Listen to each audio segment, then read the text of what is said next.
আসসালামু আলাইকুম সবাইকে। আমরা আজকে দুর্নীতি বিরোধী আজাদি যেই একটা নির্বাচনী জোট হয়েছে, আগের 8 দল ছিল, তারপরে হচ্ছে এনসিপি যুক্ত হয়েছে ইনসাফের প্রশ্নে নির্বাচনের জন্য। তো আজকে আমরা কুমিল্লা 4 দেবিদ্বার থেকে জাতীয় নাগরিক পার্টির পক্ষে আমি হাসনাত আবদুল্লাহ মনোনয়ন জমা দিয়েছি। আজকে এখানে উপস্থিত আছেন জাতীয় নাগরিক পার্টির নেতাকর্মী সহ বাংলাদেশ জামাতে ইসলামের দেবিদ্বার উপজেলা আমির অধ্যাপক শহীদ স্যার। আরও উপস্থিত আছেন এখানে দেবিদ্বারের অন্যান্য জামাতে ইসলামের পৌর নেতাকর্মী, এখানে অন্যান্য পৌর জামাতের নেতাকর্মী আছেন, উপজেলা নেতাকর্মীরা আছেন, ছাত্র সংগঠনগুলোর নেতাকর্মীরা আছেন। একই সাথে সাথে যিনি দীর্ঘ 1.5 বছরের বেশি সময় নির্বাচনী প্রস্তুতি নিচ্ছিলেন এবং যিনি এর আগেই জনগণের ভোটে নির্বাচিত, ফেসিবাদের সময়ে জনগণের ভোটে নির্বাচিত উপজেলা ভাইস চেয়ারম্যান ছিলেন, জননন্দিত এবং মানুষের জন্য যিনি কাজ করেছেন দীর্ঘ অনেক দিন, সাইফুল ইসলাম শহীদ ভাই, উনি এই জোটের জন্য ইনসাফের প্রশ্নে উনি ওনার মনোনয়ন প্রত্যাহার করে নিয়ে উনি যে উদারতার পরিচয় দিয়েছেন সেটি আমরা আমাদের পরবর্তীতে কার্যক্রম, আমাদের ইনসাফের প্রতি আমাদের কমিটমেন্ট, দেশের প্রতি আমাদের কমিটমেন্টের মধ্য দিয়ে ওনার প্রত্যাহারের প্রতি আমরা আমাদের মর্যাদা অবশ্যই রাখবো ইনশাআল্লাহ। উনি যে উদারতার পরিচয় দিয়েছেন, আমরা বিভিন্ন সময় দেখেছি বিভিন্ন জায়গায় মনোনয়ন প্রত্যাহার করার ক্ষেত্রে বিভিন্ন ধরনের জটিলতা তৈরি হয়। সেক্ষেত্রে দেখা যায় নিজের যেই পরিশ্রম ত্যাগকে বড় করে দেখা হয়, কিন্তু আমরা দেখেছি যে উনি দীর্ঘ 1.5 বছরের বেশি সময় ধরে উনি দেবিদ্বারের পথে প্রান্তর এক প্রান্ত থেকে আরেক প্রান্তে ছুটে বেরিয়েছে। আমরা জানি যে একটা নির্বাচনের জন্য এই পরিশ্রম কিন্তু অনেক বেশি, কিন্তু উনি 2বারের জন্য ভাবে নাই। এটা আমাদের জন্য আসলে এই আন্তরিকতা প্রতি আমি সবসময় কৃতজ্ঞ থাকব। আমি মানে দল বা অন্যান্য বিষয়ের ঊর্ধ্বে উঠে উনি যে আন্তরিকতা আমাকে দেখিয়েছে সেটার প্রতি আমি ব্যক্তিগত পর্যায় থেকেও আমি সবসময় কৃতজ্ঞ থাকব, কৃতজ্ঞতা ভরে এটা আমি স্মরণ রাখব। তো এই মুহূর্তে এই বিষয়ে আমার সাথে জুলাই গণ অভ্যুত্থানে আওয়ামী ফেসিবাদের যাদের বলি হতে হয়েছে, আহত এবং শহীদ পরিবারের সদস্যরা আজকে উপস্থিত আছেন।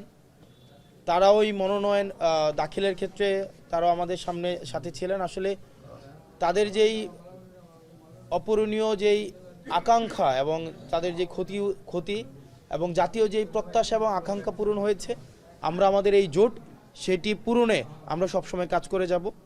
এই মুহূর্তে আমাদের সাথে কথা বলবেন আমাদের দেবিদ্বার উপজেলা আমির অধ্যাপক শহীদ সাহেব। আপনার সাথে আর একটু শেষ করে নেই, আগামী নির্বাচনে আপনার কি প্রত্যাশা দেবিদ্বারবাসী এবং বৃহত্তর বাংলাদেশের জন্য? দেবিদ্বারবাসীর প্রত্যাশা একটা হচ্ছে আঞ্চলিক প্রত্যাশা, একটা হচ্ছে জাতীয় প্রত্যাশা। আমাদের জাতীয় প্রত্যাশা সেটা হচ্ছে ইনসাফ নিশ্চিত করা। হাদি ভাই শহীদ হয়েছে, এই যে আগ্রাসন বিরোধী যে আন্দোলন উনি অব্যাহত রেখেছিলেন, সেটির কারণে আধিপত্যবাদী যে শক্তি আছে তারা তাকে শহীদ করেছেন। একই সাথে সাথে আমরা দীর্ঘ 17 বছরের বেশি সময় আমরা ফেসিবাদের আওতাভুক্ত ছিলাম। সেটির কারণে আমাদের মৌলমানবিক অধিকার বঞ্চিত হয়েছে, গণতন্ত্র লুণ্ঠিত হয়েছে, আমাদের অর্থনৈতিক টানাপূরণের মধ্যে দিয়ে আমরা গিয়েছি। সেই জায়গা থেকে আমরা অর্থনৈতিক মুক্তি, একই সাথে সাথে আমাদের ভোটাধিকার নিশ্চিত হচ্ছে, সেটি যেন সার্বজনীনতা পাই, সেই জায়গাটি আমাদের মূল লক্ষ্য থাকবে। একই সাথে সাথে রাষ্ট্রের স্থানীয় থেকে জাতীয় পর্যায়ে সব জায়গায় যেন ইনসাফ প্রতিষ্ঠিত হয়, দুর্নীতি যেন মুক্ত হয়। আমাদের দুর্নীতি বিরোধী যেই আমাদের এই জোটের যে মনোভাব সেটি আমরা প্রতিষ্ঠিত রাখব। একই সাথে সাথে আমরা ইনসাফের পক্ষে আমরা আনকম্প্রোমাইজিং আমাদের অবস্থান থাকবে। একটা বিষয় যে জামাত জোট করার পরে এনসিপির অনেক নেতাকর্মী পদত্যাগ করেছেন, এটা নির্বাচনে কোনো সমস্যা হবে কিনা আপনাদের? ব্যক্তিগত জায়গা থেকে পদত্যাগ ব্যক্তিগত সিদ্ধান্ত, কিন্তু আমরা মনে করি একটি পার্টি বিভিন্ন সময় এই ধরনের মতপার্থক্যের কারণে ভাঙন এবং গড়ার মধ্য দিয়ে যায়, কিন্তু আমরা আমাদের জায়গা থেকে আমাদের যে লক্ষ্য ইনসাফ প্রতিষ্ঠা করা, জুলাই পরবর্তীতে যে আকাঙ্ক্ষা তৈরি হয়েছে সেটির দিকে আমরা এগিয়ে যাব।